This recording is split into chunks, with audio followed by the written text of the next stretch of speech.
গায়েবী সাহায্য পেতে মাত্র 2 রাত একটি আমল করুন।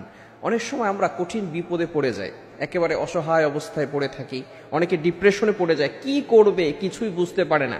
হতাশ হওয়া যাবে না। Never lose hope, never give up. মুমিন কখনো হতাশ হয় না, মুমিন কখনো আশা হারায় না। নিরাশ হয় কাফেররা, মুমিন কখনো হতাশ হয়ে যায় না। মুমিন সব সময় আল্লাহর উপরে ভরসা রাখে। বিপদে পড়লে আল্লাহ তাআলা আমাদেরকে ফর্মুলা দিয়েছেন, টিপস দিয়েছেন। বিপদে পড়লে আমরা কি করব। আমি একটি আমলের কথা বলবো, তবে আল্লাহ তাআলা আগে কি বলছেন সেটা আগে শুনেন।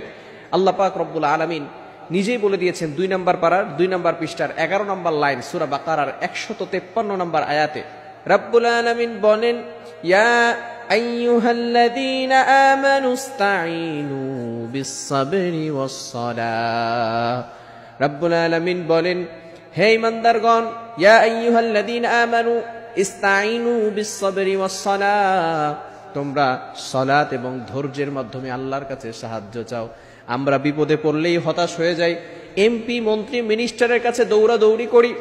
অনেক যদি আত্মীয় স্বজন থাকে যারা ধনী আছে তাদের কাছে যাই, আল্লাহর কাছে সহজে যাইতে চাই না। কিন্তু আল্লাহ পাক রব্বুল আলামিন জানিয়ে দিয়েছেন, যখনই বিপদে পড়বে তখনই সালাত এবং ধৈর্যের মাধ্যমে সাহায্য চাইতে হবে আল্লাহ তাআলার কাছে, আর কার কাছে নয়, একমাত্র আল্লাহ তাআলার কাছে সাহায্য চাইতে হবে। আমি একটা আমলের কথা বলবো। রাসূলুল্লাহ সাল্লাল্লাহু আলাইহি ওয়াসাল্লাম আমাদেরকে আমলের কথা শিক্ষা দিয়েছেন, সাহাবায়ে কেরামদেরকে শিক্ষা দিয়েছেন।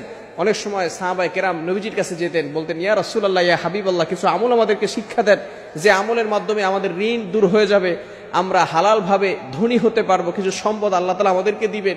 নবীজি সাল্লাল্লাহু আলাইহি ওয়াসাল্লাম আমল শিক্ষা দিতেন। আমি যে আমলটির কথা বলবো সেটা হচ্ছে, আল্লাহুম্মা ইন্নী আসআলুকাল হুদা ওয়াত তুকা ওয়াল আফাফা ওয়াল গিনা। রাসূল সাল্লাল্লাহু আলাইহি ওয়াসাল্লাম আমাদেরকে ছোট্ট একটি দোয়া শিক্ষা দিয়েছেন। যদি এভাবে আপনি দোয়া করতে পারেন, আল্লাহ পাক রব্বুল আলামিন আপনাকে সকল বিপদ আপদ থেকে গায়েবী ভাবে সাহায্য করবেন। বিশেষ করে 2 রাত বলতে আপনি তাহাজ্জুদের সময় সালাতে দাঁড়াবেন, নামাজ পড়বেন। বিশেষ করে জুমার রাতে, যেই রাত হওয়ার পরের দিন জুমা হয়, এটাকে বলা হয় জুমার রাত, অর্থাৎ বৃহস্পতিবার রাতের বেলা, পরের দিন শুক্রবার, এই শুক্রবারের আগের রাতটাকেই বলা হয় জুমার রাত। এই রাতে আপনি 2 রাকাত নামাজ পড়বেন, কারণ এই রাতে খুবই গুরুত্বপূর্ণ একটি রাত, জুমার রাত। এই রাতে আল্লাহ তাআলা অসংখ্য অগণিত মানুষের গুনাহ খাতাগুলো ক্ষমা করে দিয়ে থাকেন। আর তাহাজ্জুদের সময় আল্লাহ তাআলা প্রথম আসমানে আসেন। Can you imagine that? আপনি কল্পনা করতে পারছেন?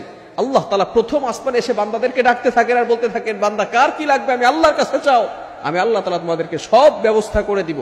আল্লাহ তাআলা নিজে বলতে থাকেন। এই সময়টা আপনি তাহাজ্জুদের সালাতে দাঁড়িয়ে যাবেন, 2 রাকাত নামাজ পড়বেন, অথবা 4 রাকাত নামাজ পড়তে পারেন, কোনো সমস্যা নাই। 4 রাকাত নামাজ পড়ে এরপরে আপনি লা হাওলা ওয়ালা কুওয়াতা ইল্লা বিল্লাহিল আলিয়্যিল আযীম পড়বেন। 100 বার লা হাওলা ওয়ালা কুওয়াতা ইল্লা বিল্লাহিল আলিয়্যিল আযীম, এবং 7 বার আল্লাহুম্মা ইন্নী আসআলুকাল হুদা ওয়াত তুকা ওয়াল আফাফা ওয়াল গিনা। এটা পড়ে এরপরে আপনি আল্লাহর কাছে দোয়া করেন। আল্লাহর কাছে বলেন, আল্লাহ, আমার অভাবে পড়ে আছি, আমার সম্পদ নাই, বিপদে পড়ে গেছি, আয় আল্লাহ বিপদ থেকে উদ্ধার করো, সম্পদের ব্যবস্থা করো, আয় আল্লাহ সঠিক পথে, হেদায়েতের পথে আমাকে পরিচালনা করো। এভাবে যদি আপনি দোয়া করতে পারেন, মাত্র 2 জুমার রাতে আপনি যদি আমলটা করতে পারেন, আল্লাহ তাআলার তরফ থেকে আপনার প্রতি সাহায্য আসবে। গায়েবী ভাবে আল্লাহ তাআলা আপনাকে সাহায্যের ব্যবস্থা করবেন। মনে রাখবেন, দুনিয়ার মানুষ দিলে শেষ হয়ে যায়, কিন্তু আল্লাহ তাআলা দিলে কখনো শেষ হয় না। আল্লাহ তাআলা দিলে আল্লাহ তাআলার ভান্ডারে কম নেই। আল্লাহ তাআলা যাকে দেন তাকে এমন ভাবে দেন, সেই বান্দা এমন ভাবে সম্পদের মালিক হবে যে দুনিয়ার কেউ তাকে ক্ষতিগ্রস্ত করতে পারবে না। আল্লাহ তাআলা আমাদের সকলকে এই আমলটি করার তৌফিক দান করেন।